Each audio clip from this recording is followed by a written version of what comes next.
Chaque année depuis 2006, grâce à une nouvelle méthode de recensement, l'INSEE publie les populations légales des 36 700 communes de France, ainsi que les caractéristiques sociodémographiques de la population. Quels résultats peut-on trouver sur le site insee.fr ? Dès la première page, on tape le nom de la commune pour connaître ses populations légales. Elles sont mises à jour chaque année fin décembre. Il y a 3602 habitants à Lopéret.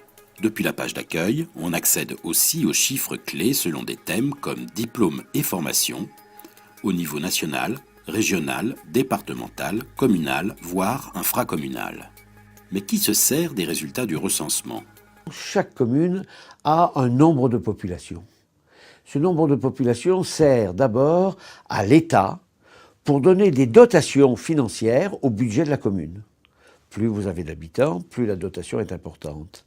Si vous avez plus d'habitants, il faudra faire une école. Il faudra construire des logements. Il faudra réaménager le terrain de sport. En tant qu'acteur de mise en place de politiques publiques en matière de logement, d'offre de logement et de développement économique territorial, le recensement pour moi est un outil essentiel. D'abord, c'est la base de référence qui donne des données cohérentes sur l'espace et le temps. Qu'est-ce qui nous assure que les résultats sont fiables ? Faire un recensement de qualité, c'est d'abord un travail de préparation et de coordination des équipes sur le terrain. La méthode actuelle du recensement, mise en place par l'INSEE, consiste à organiser cette fois-ci une collecte tous les ans sur le terrain et à recueillir l'information sur un laps de temps de 5 ans pour construire les chiffres de recensement. Parce que ces opérations étant répétées tous les ans, ça permet de professionnaliser les équipes, à la fois à l'INSEE mais également dans les communes. Et cette professionnalisation assure l'accumulation et la préservation du savoir-faire. Concrètement, comment est-ce qu'on s'y prend ? Dans les petites communes, on procède comme autrefois, on fait un recensement exhaustif, cette fois-ci tous les 5 ans, alors qu'auparavant c'était à peu près tous les 8 ans, donc on gagne en termes de fraîcheur d'information. Dans les grandes communes, c'est-à-dire les communes de plus de 10 000 habitants, on procède par sondage. D'abord, on constitue ce qu'on appelle un répertoire des immeubles localisés, c'est-à-dire qu'on va répertorier de façon exhaustive dans la commune toutes les habitations. Et le travail de mise à jour de ces répertoires, il est fait en continu à l'INSEE par des équipes spécialisées.